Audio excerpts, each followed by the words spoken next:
That's what I rang up for. Did you know what a podcast was? Hello, friends, and welcome to episode 20 of From the Van. It's a podcast from my van where I have conversations with people who have relationships with residential vehicles. Today's episode features a 79-year-old British lady with a deep Cockney accent named Sylvia. Sylvia is a family friend of Colette's, and I met her at Patty Colette's mom's house for dinner. She was visiting over from England, and when we first met her, we took her out to the van, showed her around the van. We hung out in there and laughed for about half an hour.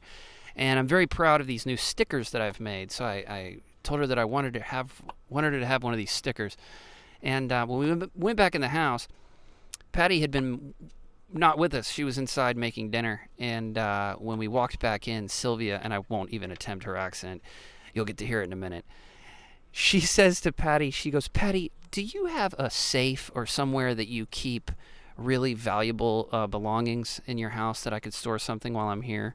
And Patty goes, well, no, but I mean, what do you need to store? And she goes, well, I just got this sticker. And I tell you, man, I was like, you motherfucker.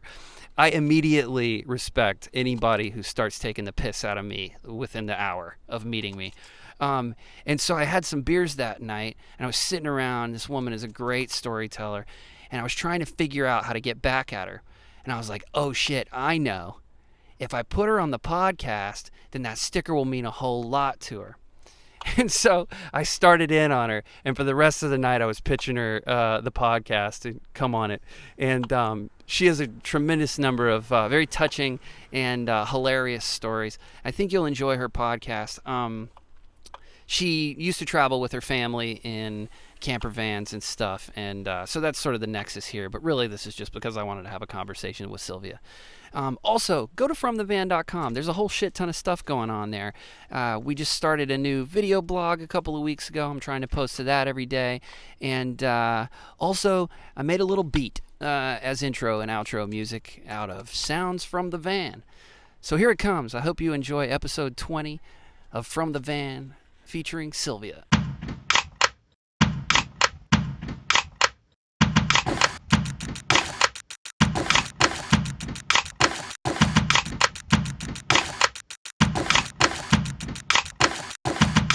So he's got it in one. It's about people that talk about their lives. That's the idea. So shall I start from when I was born? Yes, do you remember that? No, I was born. Is that going? Oh shit. Just pretend it's not. I was born we was all born in the same house at home, and all my kids were born in my bedroom that I've got now. I moved in there when I was 19. Yeah. And been there 59 years, 60 years next year. The same house. You wouldn't know about money because it was £2.12.11 the rent. Oh wow. Wow. £2.12.11. Wow. At our worst exchange rate. Our money's really quite similar. You think it's a dollar is a pound. That's how I think. Mm-hmm. A little bit. A dollar is a pound. More. Yeah. Yeah. And so we moved in there, and then it was like, do you have council here? It was a council house. It was owned by the council, which I don't know what you would call it. But it was owned by the council. Is that a governmental body? Then you got a chance to buy it. And it came up for $3,400. Think dollars. Yeah. Right, a house, Mm-hmm. 3-bedroom house. That's insane. And my husband said, if you think I'm having that hanging around my neck for 25 years, you've got another thing coming. So we had a row, you've got to think about when you're old, we won't be paying rent and whatever. So 6 months later, we applied again, and we got it for $6,210. And it was already appreciating that fast. Yeah. Crazy. Yeah. And so anyway, and then you brought it, you could have a new front door if you wanted. So everybody, the snobs, all got new front doors. Said, oh, we bought our house. We had ours for frigging 6 years before we got one. So we couldn't afford a new door. It's easy as that. Yeah. It's easy as that. And then we have the kids all brought up in the same house. How many kids? I've got 3 children. Well, I've got 2 now because Sean died. But yeah, 2 girls and a boy. They are now, with Sean would have been 55, Hayley's 57, same age as Mum. Okay. I could be her mum. How about that? I'd drive her crackers, wouldn't I?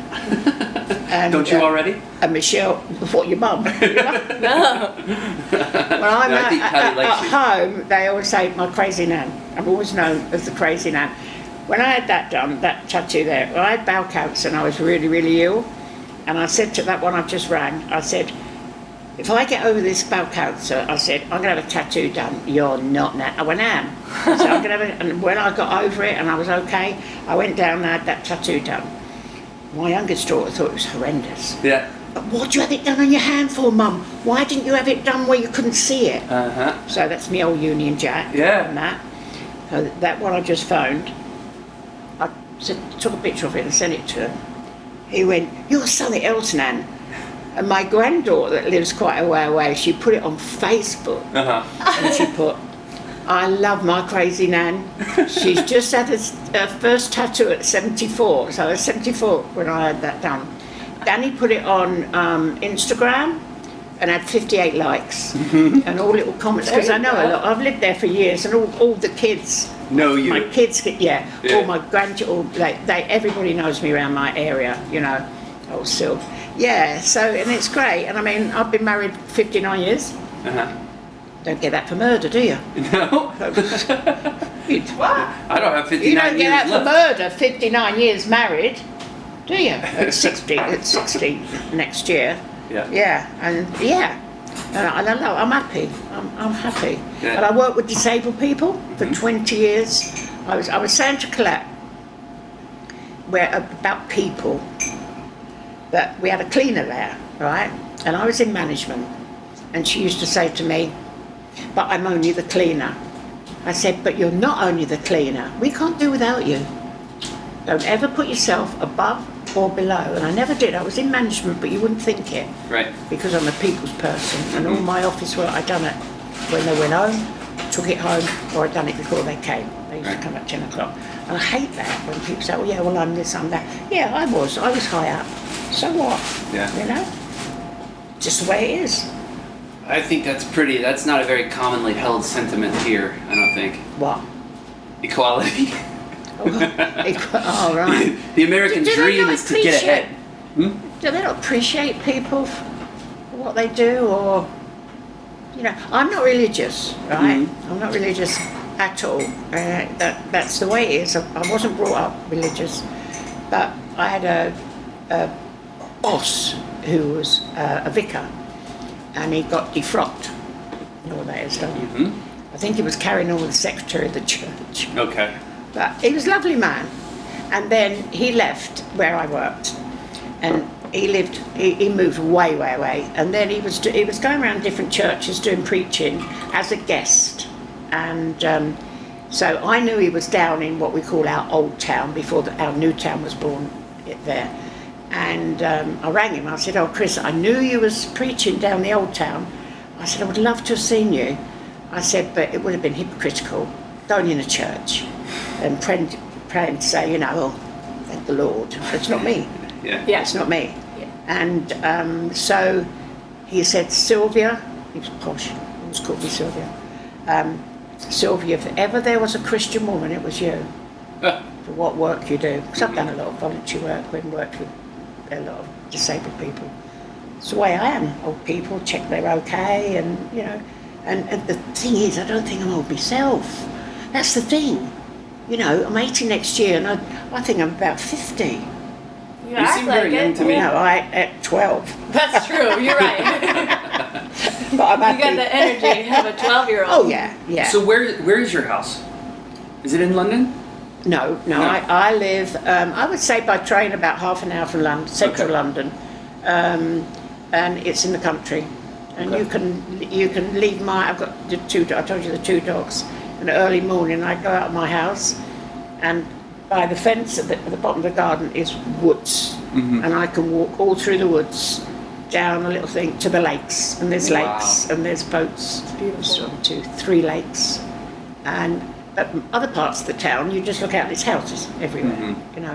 And my back garden, if my back garden wasn't how it is, you sit in my garden, you think it's in the middle of the country. Yeah. But I'm not, I'm in the middle of a housing estate. But it's the way I've grown all the plants and the trees and, you know, and I love it. I love my garden. I love all my kids, all my grandchildren, all my great-grandchildren, and looking forward to my identical twins. I'll tell you about that one. No. Yeah, my son, he had 5 children, and he had 6 granddaughters. Oh, wow. Before he died, he said to his son, "Don't forget, son, don't forget to have the boys, carry the name forward." And I've got a video of him, his partner, videoing him with the results of the scan, that they knew what they were going to have. And I don't know how many times I've played it. But it upsets me because of my boy. He would have loved it. Sorry, I get upset. And he said, "Dad, I've done it." You know, so he's got his 2 boys, and due on Sean's birthday. My Sean's birthday. Nice. But she won't go that long because she sent me a text the other day. She said that Rimmy and Max are going to be called. She said they're still cooking. I found that hilarious. Yeah, they're still cooking. So she might have had them by the time I go back. But the first one that's born is going to be Rimmy Sean after his dad. And yeah, I find that real sad. I don't know. You know, when your own children die, I used to think, how do people feel when their children die? Because you hear, "Oh, did you hear so-and-so, their son," or whatever. And I think, oh God, I couldn't cope with that. I know now. I know what it is. And when they first die, you think you're hearing their voices. Because he used to pop in and goes, "Mum," and I'll be upstairs and I go, "What do you want, Sean?" And I know he's not there. But now, it's only 2 years, I know it's not long, but you're beginning to think, what did his voice sound like? Do you know what I mean? I've got him on video. I cannot look at it. He used to, when we had a charity thing, as a night for him anyway, to raise money. So he had a good Christmas, and because we knew he wouldn't be there the next Christmas, and he was on the floor dancing. "I ain't gonna die, 'cause I'm having a wonderful time." He used to do that all the time. Yeah, "I ain't gonna die, bless his heart." And of course, he did. And do you know what? Do you believe in spiritualists? I don't know. I don't. I don't believe in them at all. My youngest daughter went to one, and she come round, she went, "I'm going out today, Mum." She said, "I'll pop in and see you later." I went, "Okay, love." So she come in and she sat down, she went, "I've been to a spiritualist." I said, "You haven't?" She went, "Mum, you should go." I said, I'm never going to go. I said, "Because I don't believe in it, Michelle. Don't believe in it." And she was telling me all these things and whatever. And I left it about 6 months, and she kept saying, "Are you going to go, Mum?" And I goes, "No, I'm not going to go." But then one day I thought, yeah, I will go out of curiosity, plainly out of curiosity. So I went, didn't tell a soul, didn't tell my husband, nobody. And it was £45 to go, and you get a text to say, "You must pay up front, you must take your shoes off before you enter the house." So I thought, oh, she must have a really lovely house. She had more shit in her house than I had in my shoes, I tell you. My shoes were cleaner than her house, on my life.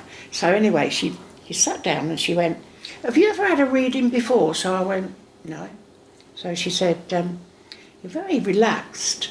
So I went, "Oh, yeah." She said, "People that have had their first reading, they sit and they fold their arms and they do all that." And I just sat down and said, "Come on then, start talking."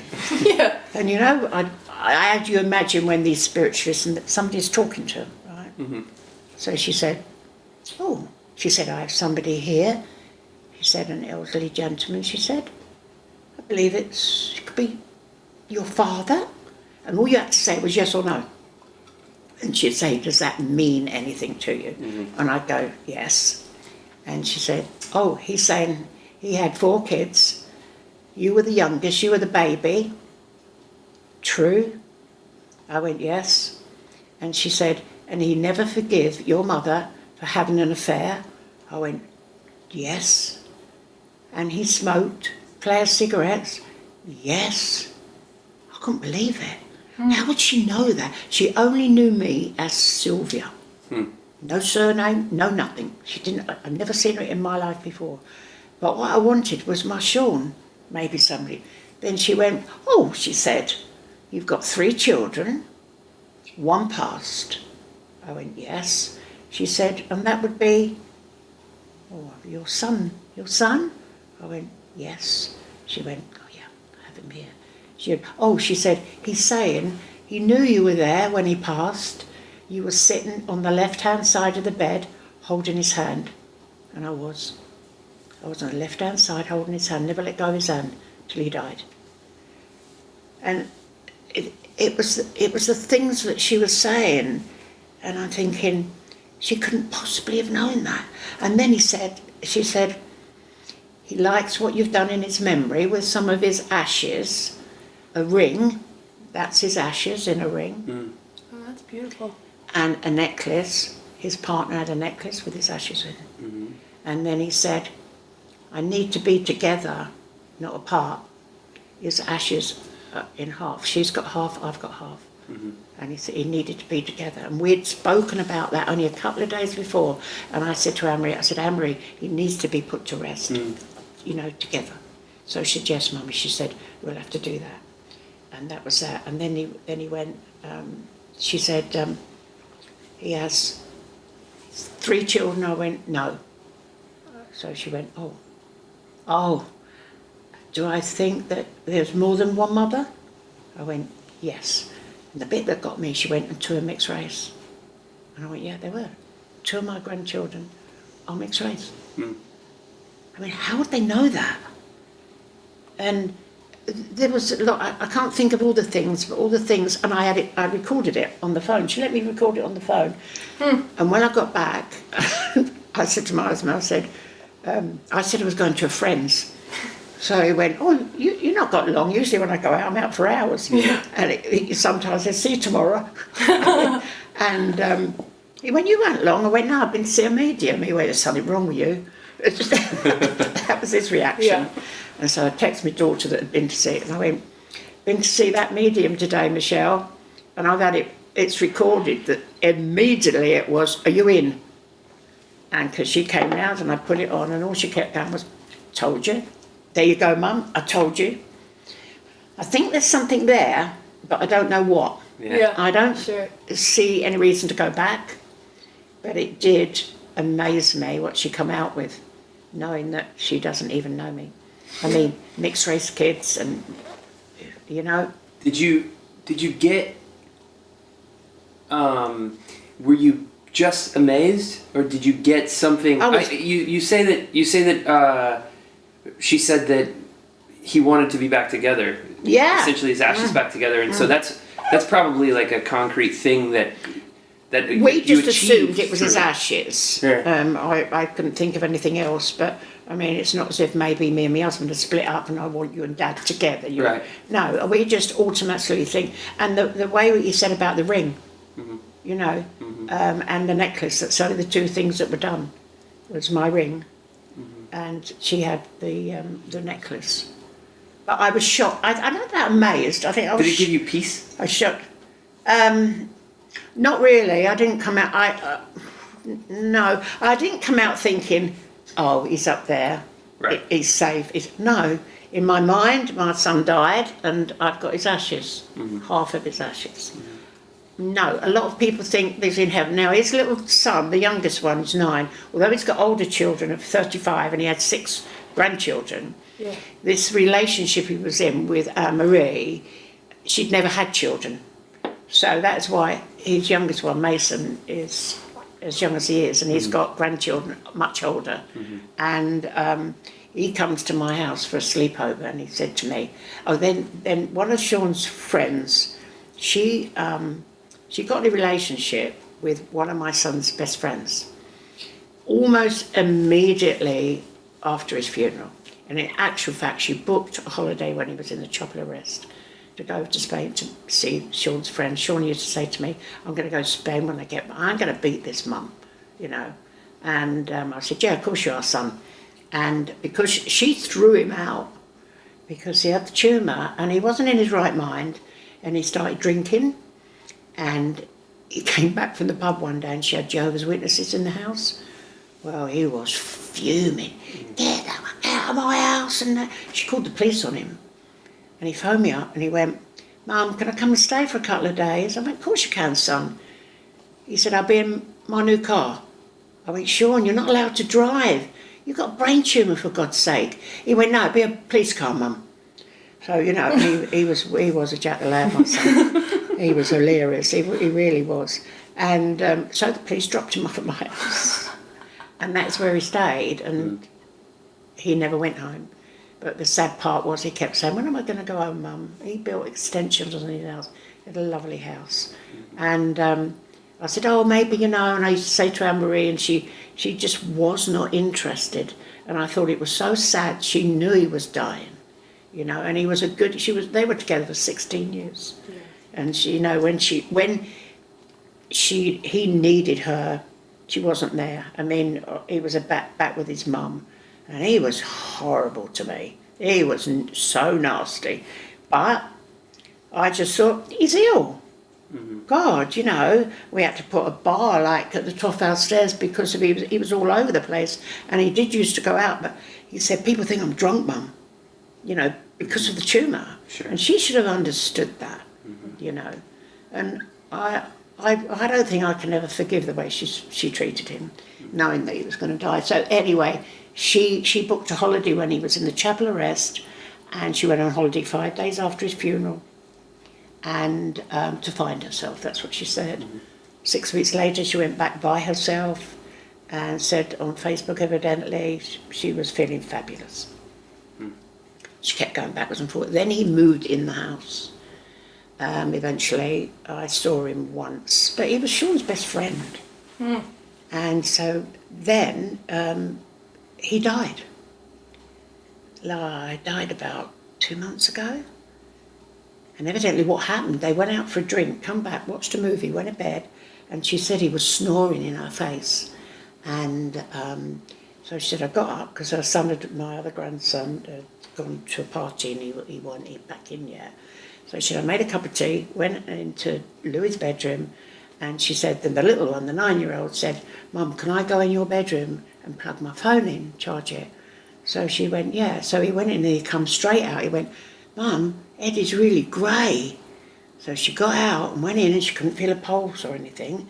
Phoned 999 and the paramedic said, get him off the bed. So her son had come in by then and they took him off the bed. So Mason, the 9-year-old, was watching all this and they gave him CPR. But when the paramedics came, they said he'd been dead a long, quite time. And on hindsight, the snoring was not snoring. It was like my Sean done when he was dying. It was the death rattle. Like that, and then gradually they just go. And because Sean, they knew Sean was dying, so he was, you know, the medication he had, he was dosed up most of the time. But so anyway, and I find this quite comical. He came to stay with me. He came to stay with me the weekend after, and he said to me, do you know what, Nat? Do you know what happens when you die upstairs? So I went, no. So he said, well, I've never seen a dead body, Nan. So I went, no, I know you haven't, sweetheart. So he said, well, what they do, when you die, I said, what, you just let me know what's going to happen, you know, when I die? So he went, no. And he goes, well, you know what I mean, Nan, don't you? And he's so handsome, little sod. And so he said, they put you in a big bag. He said, they zip it up and they slide you down the stairs. I went, oh, Mason, they didn't, Nan, they slide you down the stairs because their stairs are like that, up and round, because you couldn't get a stretcher down or whatever. Yeah. But Anne-Marie said, no, they didn't slide him down the stairs. They did carry it. They carried him down. Sounds more fun to slide. It's really funny. Hilarious. But bless him, how he sees things. Sean's in heaven. And he'd come round there, go, when it gets dark, come on, Nan, let's see if we can find Dad. And we go out there and he goes, there he is. He picks the biggest star and he goes, I'm at Nan's, Dad. He said, I'm being ever so good because he's a little sod at home. He said, and he's always good with me. I think it's because I do things with him and I spend a lot of time with him. And he said, we've done your pot, Dad. It's got all the flowers are coming up. He said, and we put vegetables in. I put a pumpkin in and whatever. And he went, oh, well, you can go back down the pub now, Dad. And that's how his little... And I think it's wonderful. Mm-hmm. Yeah. Children, it's wonderful. Yeah. And then, you know, one of Sean's friend, Tanya, a girl, she said, oh, I bet him and Johnny are up there because her partner overdosed 20 years ago, I think it was. But she honestly believes he's in heaven and they're down the pub, and I don't feel like that. I don't think. know. I just can't. I would love to think that. How can they be? I don't know. What do you think about heaven? Do you think there's a heaven? No. No, nor do No, I. I don't believe in it. Do you, Mai? I always describe myself as agnostic. I don't care. No. I don't care whether there's a heaven. I have no proof that there's not one, No. Yeah. but I don't care whether there is. My husband is, when you're dead, you're dead. I think that's most likely what the case is, and I feel like, and you know, I do. That's how I feel. it's very interesting to hear your vicar say, if ever there was a Christian woman, it's you. All right. Because, you know, and Mark Twain said, and this is a terrible paraphrasing, but Mark Twain said, between the people in heaven and the people in hell, I'm only interested in hanging out with the latter. Yeah, right. Because they're the interesting people, they're the outcasts and the downtrodden and stuff. And, you know, I grew up in a very Christian community Right. with a pretty progressive family, and we were judged for not being more ardently Christian growing Oh, up, right, yeah. my family. But at the same time, I was steeped in that Christian culture, and I think that the allegories, as I perceive them, not historical true stories, but the allegories of the Bible are very interesting. And when it comes down to it, you know, Jesus was a homeless communist. You know what I mean? Was it? How'd you know? He hung out with poor people. He was the son of God, so he could have lived in a mansion, but he was electively homeless. He traveled Can't around. get my head around it. You know? Well, for me, I take them as beautiful. Do you believe in Adam and Eve? Beautifully, no. That's a load of crap. I take them as beautifully written, Yeah. moralistic allegory. Totally. Right? Yeah. But I don't take them as literal, historical, fact-based stories. I'll tell you a story of my friend, bless her heart. She came round my house one day, and I said to myself, I've got a beautiful garden. She comes around and she said, oh, Syl, she said, your garden is so beautiful. Look what God done. I said, can I stop? I said, can I stop you? Right there, Anne. I went, I done this garden. I done the seeds. I watered them. I put them in. I do all the deheading. I mow the lawn. I said, frigging God's got nothing to do with it. She went, well, you know what I mean. I went, I don't know what you mean. Yeah. I really don't know what you mean. But, you know, if somebody was to come up and say to me, oh, did you hear so-and-so died? I go, oh, God. Yeah. That's a saying, I do. No, yeah, it's just a phrase. Well, you know, so But she meant it. She meant God has a literal meaning and shit has a literal meaning. Yeah, But when we say, totally. oh shit, we don't mean actual people. Yeah, Yeah, I say, no, I say that a exactly. lot. I say shit a lot. Yeah. Sweetheart. I call everybody sweetheart. So, how do you guys know each other? How do we know each other? Tell you how we know each other. Her dad come to England with my nephew. I don't know who tree you do, but it was Dad's 40th birthday. Yeah, so 16 years ago. And they came over, and that's when I met Tim. Mm-hmm. And him and Wayne go back. I don't know. Oh, they know go each back other, but forever, They've don't known they? each other for years. But when it was his birthday, my eldest daughter done a little party for him. And Is that when they had the Harry Potter cake? yeah, we got Yeah, a Harry we made Potter a Harry cake Potter and cake. everything, you know. And he said to Michelle, I think it was, and Hayley, when they, Dad said, I'd love to bring your mum over to meet my family. I love your mum. And they went, everybody loves my mum, you know. And then forgot about it, literally forgot about it. And then Dad phoned me up to say about it, right? And I'd never met Colette, I've never met Maya, I've never met Paddy. And so I went, and I forgot about it. I just thought he was just saying it, you know. And he said, I phoned up about your trip. And I thought, what? You know? And so anyway, I never forget it. And I was saying to Mum that when I drove up to their house in Fallbrook, and they had this balcony, and there was a big banner up there welcoming me, and it was wonderful. And you know, when you walk in a house and you love those people straight away. And I felt comfortable. I felt at home. And that's when they done the play. When they were, I think you were 9 and 7. So. And I've got a picture of one of them curled up in my case when I was going back. They didn't want me to go. I can always remember that. We had fun, didn't we? We went to Disneyland, didn't we? Yeah. And Tim took me to Las Vegas. Yeah.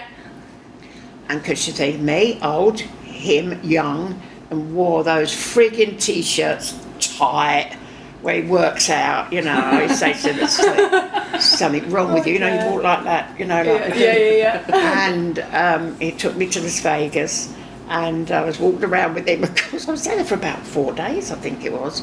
And I bet they thought, she'd paid for him. You know, you see an old girl. I mean, it was a long time ago, but I was still much older than what he was. You know, and they do pay old girls if they've got these old girls got loads of money. They pay for a young bloke, don't they? Do it in Africa, and so that's how the relationship started, didn't it? That's Del Mar. If Colette dumps me, I'm going to go over there and become somebody's pool boy. Yeah, there you go. Oh, you'll be a wow. They'd jump on you, mate. Yeah, absolutely. And we've been friends ever since, haven't we? Really, on and off. Yeah, and never lost contact. Oh yeah. Really, never. You've come back here a bunch of times. Yeah, I have, and I love it, and I loved it when you was in Marietta. Yeah. I felt the same there. I feel the same here. That I can, if I want to do something, I just feel at home. And then when I was out in London a year and a half ago, we hung out a bunch, and she took me to Westminster. Yeah, Westminster Abbey, to Buckingham Palace. Yeah, and we went all over. We walked everywhere. I walk everywhere. Oh, we went to the what was the museum we went to? With the theatre exhibit. Victorian Albert Museum. The Victorian Albert Museum. One. Yeah. That one was beautiful. Because they're all free. I suppose the museums there are free, aren't they? Not usually. Are they? Yeah. Some of them have certain days. We've got a lot of history. Yeah. Oh yeah. So much history. It's incredible. That's what I love about. I mean, Europe Westminster Abbey is just gorgeous. We've got so many. I just love London. I love central London. I walk around, and you hear about all the crime. All you hear over here is about the killings, and they're all gang related. That are in gangs, and you know when you get your postcode, you get like I'm SG2, and then another part of the town would be SG1. So if you go into SG1 and you live in SG2, that is it. Yeah. These gangs, and but they're all so young, 16, 17, and the mums come on. The news are there straight away. My son's not in a gang. He's never been in a gang. The next thing you get in the local paper, the national papers, with them with a mask on, holding a gun and a knife and whatever. You know, so I mean, it's sad. I think it has got out of hand. Really has got out of hand. But I have nothing where I live. It's nothing like that whatsoever. London is beautiful. And even when I go to London, you don't see nothing like that. Yeah, you know. yeah. I'm quite a tour guide. Lost actually, one of your when I go to sugars on the London. ground. Is that one of your sugars? Oh, do you want it? On the carpet? You want it back? Colette's been drinking all of your tea. No, I didn't. Oh yeah, help yourself. I didn't want to steal your tea. I took Mom's tea, and it's shit compared to your tea. Well, what do you do? I'm doing with my tea. I've got plenty. If I had known I'd got loads at Leslie's, I could have brought you some down. I just love London, and I know it so well, although I don't live there and I wasn't born there, because I talk like a Cockney. They think I come from London, and I don't come from London. But you can sense when somebody's lost. And I always go, excuse me, are you lost? And I sometimes take them places and that, you know. And then I say, don't get on the tour bus. It's £35. Get on a number 11 bus, and it'll take you around to the same place. Yeah, and they got the double-decker ones. Yeah, it takes you to the same place. You don't get the commentary, obviously. Yeah. But, you know, there's and I'll tell you what I went to once up there. It was hilarious. The naked bike ride. Do you get me? Yeah, they happen sometimes, yes. Yeah, but have you been to one? Oh, it's hilarious. I said to my daughters, you done anything at the weekend, Mum? I said, yeah. I said, I looked online. I said, and there's a naked bike ride. I said, I'm going to go. She went, Mum, you're not going to go naked, are you? I went, might do, who knows? So anyway, I knew I wasn't. So I got up Just there, wanted to watch. and they gather at Hyde Park Corner. Did you ever go? Yeah. They all gather there at this particular spot by the Cenotaph. And when they arrive, you know, I thought, God, how boring, they've all got their freaking clothes on.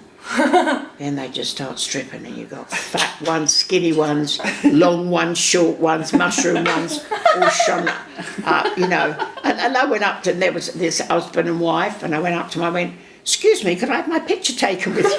I've got a picture taken with them, and they, you know, great big, whether he ever saw it to go, look, I don't know, because he was so frigging full, he was like, oh, he was ugly.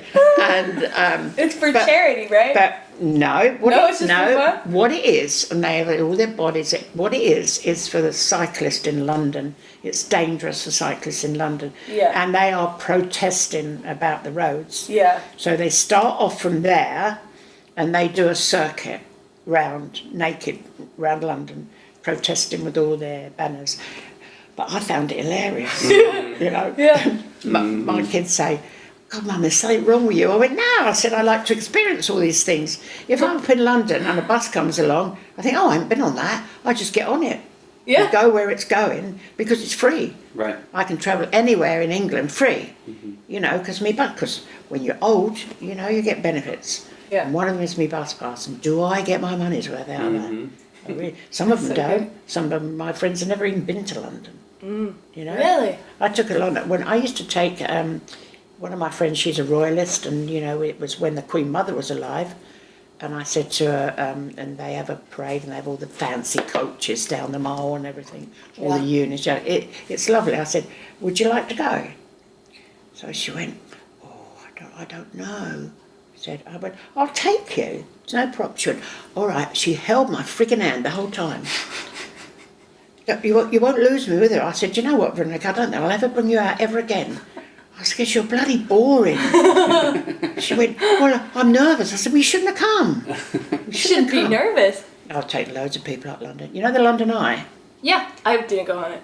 Oh, I've been on it 21 times. Wow. The reason being, not because I like it, You bring is that I people take on it? all different people on it. Yeah. Take people where my friend who's disabled, do miss her. She died last year.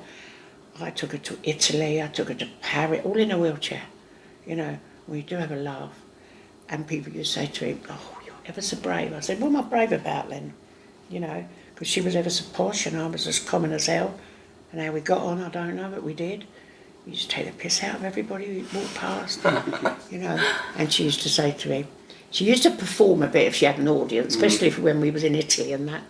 And she goes, I don't know how I put up with her. I went, do you know why you put up with me? Because I'm the only bloody one that takes you out. You know?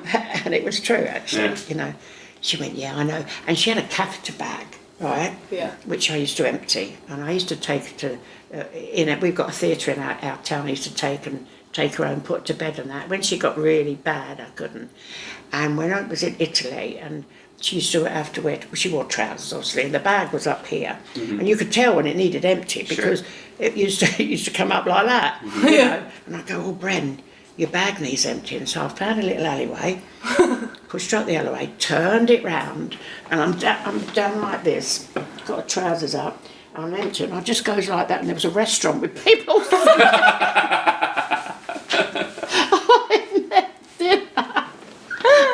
That was hilarious. And then we went on the ferry one day across this place called Riva, and my brother used to not jet ski, we have this. Oh, on the sails. What do they call it? Oh, windsurfing. Windsurfing. He used to do that, and so. I said to him, when I go to Italy, I said, in Lake Garda, I said, they do a lot of windsurfing. I'll get you, and this campsite, he's got a big camper. I said, I'll get you some brochures. And he said, all right. So we went over, and I left her on the beach. I put a brake on. I went, don't go nowhere. She couldn't go anywhere anyway, because she couldn't do it herself. I said, and I walked into this place where all the windsurfers was all up, and I walked down. I said, oh, there must be a reception place or somewhere. And I went into this like round sort of room that was open, and there was like a coffee table and that. And I'm looking round, and all of a sudden this woman walks in with a baby on her. I was in somebody's house. I was sitting in their lounge. And she walked through the door, and I went, oh, house. And she couldn't speak. couldn't speak in English. But when you take note and you look around, there's pictures of her kids on the wall. You're like, uh-oh. This is a very homey windsurfing show. Oh my God, I think some funny things we had such laughs in Italy, and and she gave me a purpose when my son died. I used to go around there and take her out, and then when she died, it was like half of me gone, because we were friends for 37 years. I took her out for all that time, you know, and I miss her big time. I often go up the cemetery where she is and cut some flowers out in my garden, and I talk to her and say how much I miss her. And I do miss her. And I'd done so much stuff with her, you know, but she was terribly posh.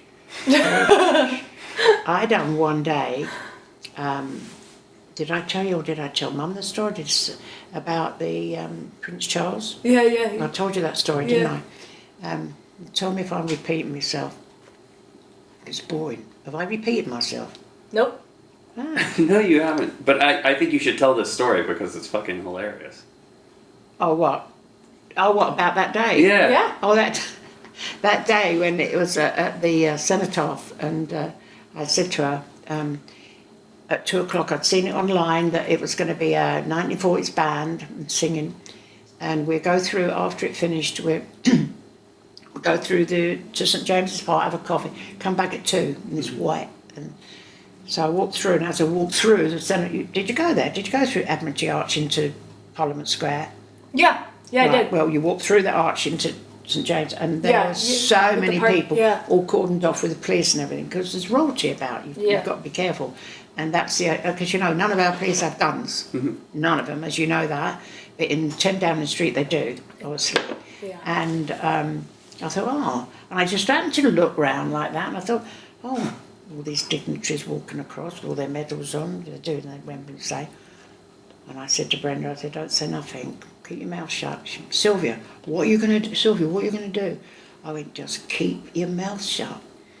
And so they tripped past, and I just went, followed them in. But when you think how they were dressed, the only thing she had on were Remembrance Day, she had a poppy scarf on, didn't tell you this bit, she had a poppy scarf on. And then we walked in, and there was all the waiters with their trays, and then the girls had little like sandwiches and little, and it was unreal. And it was as if I was at home, you know. And I said, oh look, there's so and so. Oh look, there's so and so. Then she said, oh, I'd really like to meet Gordon Brown. Why? Yeah, he was an arse. Why? Well, she liked him. I went, all right, I'll go and find him. So I went on all the crowds and everything, and I found him. I said, oh, excuse me. I said to her, what I said was, I went, oi, Gordon. I said, come over and have your photo done with my mate. I didn't tell you this, but she thought I said that, but I didn't. I went, excuse me, Mr. Brown. I said, would you mind having a photograph done with my friend? She is a veteran. And he went, of course, my dear. And off he come with his wife, with her bloody fascinator on and a long skirt to here and a little bag and everything. And we went over to where my friend was. Her face was a picture. And so he just stood, and the wife was like, and he just stood by her wheelchair. So I said, do you mind squatting? And I said, because she's in a wheelchair. So he said, all right, my dear. I went, you can come in if you want. But she thought, who the hell does she think she is? So she went and stood by the wheelchair. I took the photograph. I had it printed out when we got home. And then I said to her, oh, look, Bren, there's Prince Charles. And the first thing she said to me, please don't go up to him. So I don't go up to him. And I might have done, but I think I could see she was a bit nervous because she knows I would do something like that. Yeah. And but I was as near as the stairs with Prince Charles. I got loads of photographs of her. But to the day they died, that picture was on her unit. And then in Princess Di, this was another one. Yeah. Princess Di. Yeah. You know, she had a brother. Mm-hmm. And she's buried at Althorp House. Yeah. And we went there one day on a trip and saw the island, you know, where she is and everything. And then she said, Brenda went, and they sell all this memorabilia and all this stuff about Princess Di and everything. And she brought this book. And it was a lot of money. And I said to her, what the hell are you buying that for, Brent? You're buying for the sake of buying? No, I like it. I said, yeah, but are you going to read it? She went, Well, I might do Sylvia. Anyway, she brought it, and that was that. And then we passed through. We went and had something to eat. Then we passed back through, and the brother was there.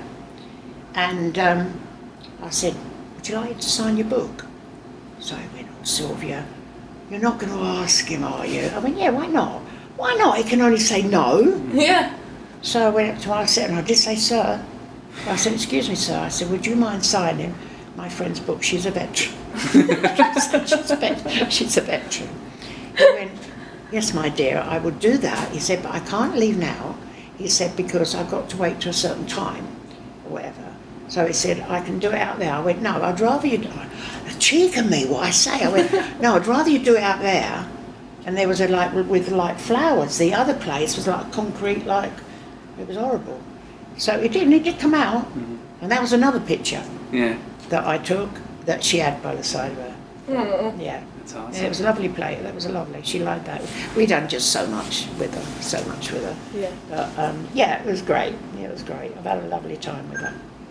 But, so we're in Patty's living room, or whatever this is, den. But the podcast is called From the Van. Tell me about your van. You used to have my camper. Your old camper. Oh, my old camper van. Well, we had them for 25, 26 years.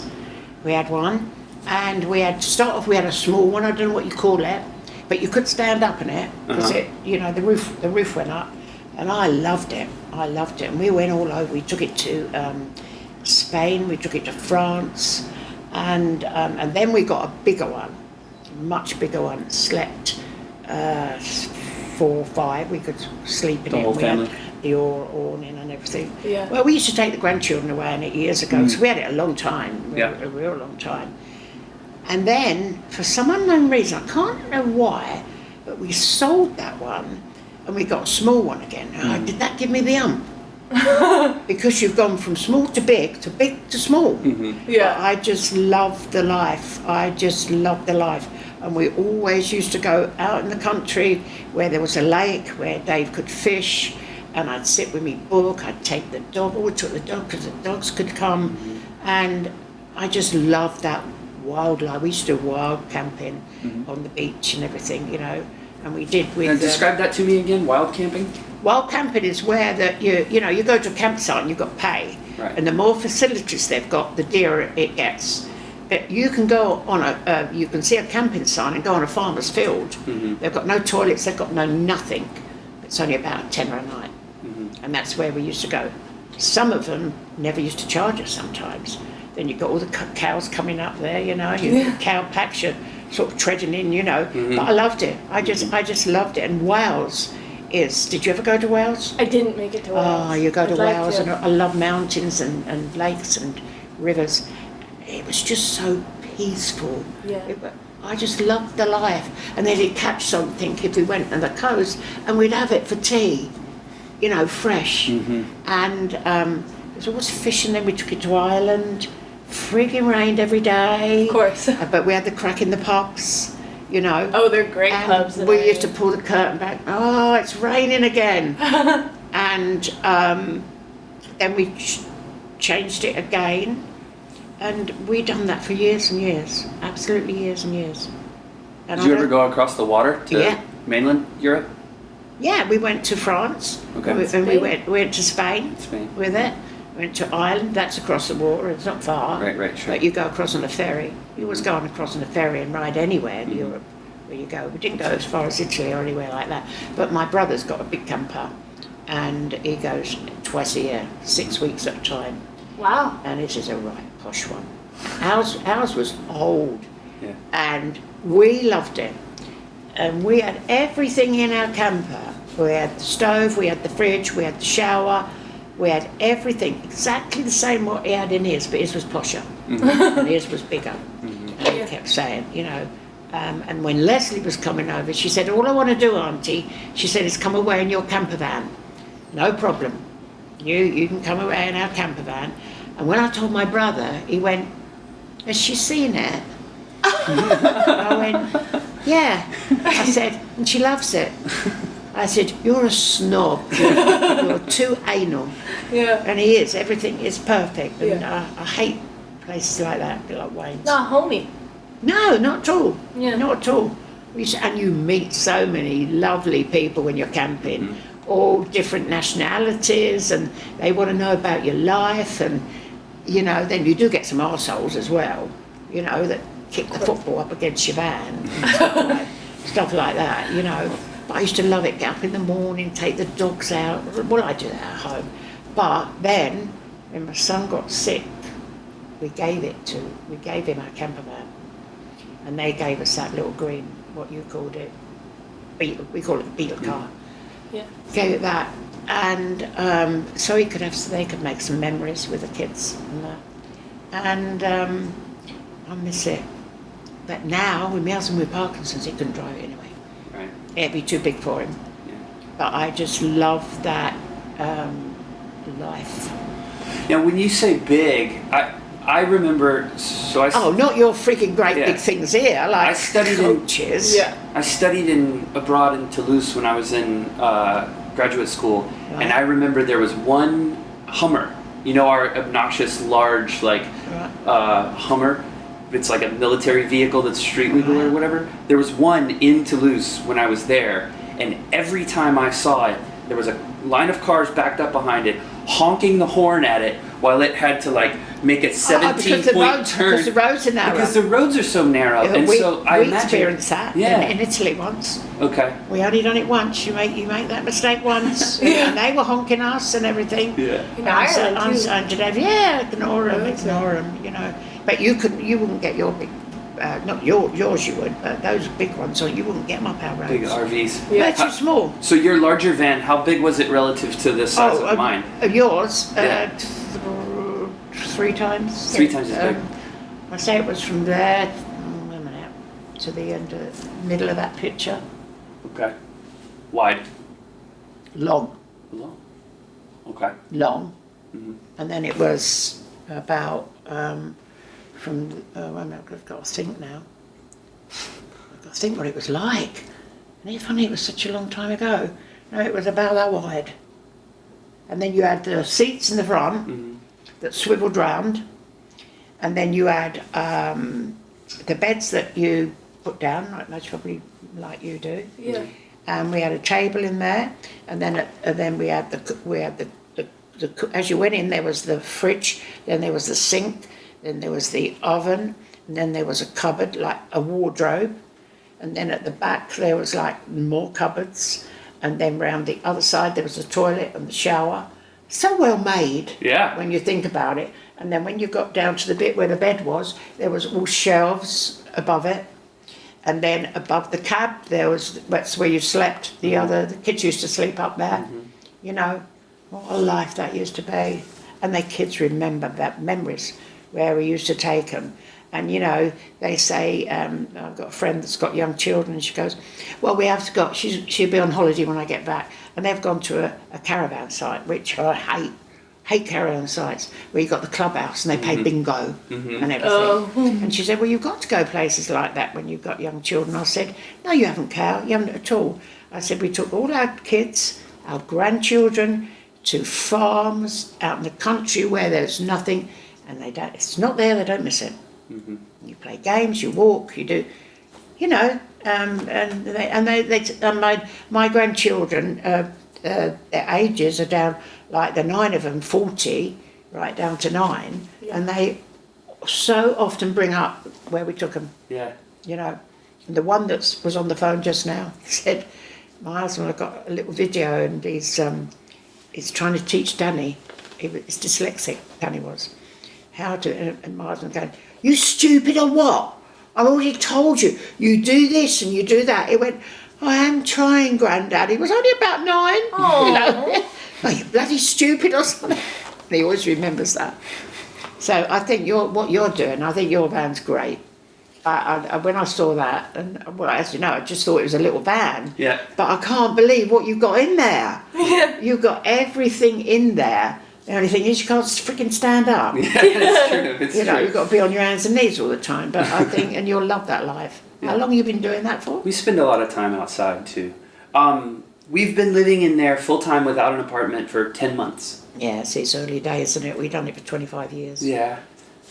But I've noticed the difference now with the when we first had camper vans, not a lot of people had them at all. But now everybody's gone. Well, no, not everybody. That's a lie. But there is a lot more. A lot more popular. And the campsites have got more expensive. Yeah, definitely. You know, because they're putting in, they're like, so just say we used to go somewhere called Henlow Lakes and it was about 20 minutes from us. Mm-hmm. You know, I used to pile the dogs in and you can go there for a day. We used to go for a weekend and it was about £5 when we first went there. And it was on the river, and he was a farmer, and this was some of his land, I suppose, that he turned into that. And that was all it was. And there was no toilets. There was no toilets. There was no electric hookups. There was nothing. And now they've got pods. It's got a fire pit. It's got a little stage. He's got these lovely toilets. He's got a shop. And it's gone from, when we paid £5, it is now £30 a night. Because the more facilities you get, the more you've got to pay out, you know? There's a lot of that happening here too, especially, they call it snowbirding. It's very popular to have a camper or a van if you are like a middle-aged or older retired person who lives in the Midwest or the Northwest where it gets too cold in the summer. I mean, in the winter. Oh, yeah, and they'll come down to Arizona for the winter, so that it's not so stinking cold. Yeah, you got to be a pretty big one, haven't you, to live in it? Well, no, we could live in a house. We lived in it here and there. Yeah. You adapt. But we also live in ours. Absolutely. Yeah. The one good thing about our country being so gigantic is that we still have places where we can do what you call wild camping. A lot of I bet you've got loads of places. A lot of the federal land that's out further away from suburbia and the cities and stuff, they don't even bother you. You can just, as long as you're not making a mess. Yeah, if you're not, I can understand that. Yeah. But the lay-by, I wouldn't. My husband said, "Well, we done it. We only ever done it once in a lay-by," and I wouldn't sleep downstairs. I climbed up and got in the thing of the door because, and I think what it was is that years and years ago when we had the camper first of all, and there was a German couple, touring, and they had stopped in the lay-by overnight, and somebody had knocked on the door, and when they opened it, it was two guys, and they killed them. They shot them. Whoa. And that always played on my mind. Now, we talked about this. A lay-by is a rest stop, basically, right? No, it's not a rest stop. There's nothing there. It's just if you're going along a road, and it's just an inlet that goes along. And you can drive in it and drive out the other side, where people park if they want to stop for a cup of tea. Sure. But there's the rest places are much bigger. Yeah. They've got a garage there, they've got a shop, and you still can't stay overnight in them. Yeah, that's not allowed. I was scared that night. Yeah. And I said to him, never again will we park in that. Oh, Madam's back. Hello. Hello. I think we're getting towards the end. And we need to go to court soon. So. We've had a good old chat. Yeah. It was nothing like I expected it to be. It's just as if I'm just talking to him. That's what we said. That's the point. Yeah. So thank you for doing that. Yes. I can't wait to hear it. All right, we did it. Sylvia, before this podcast, didn't even know what a podcast was. And I think she still did a pretty good job executing the podcast as a guest. It was really fun to sit around and chat with her for a while.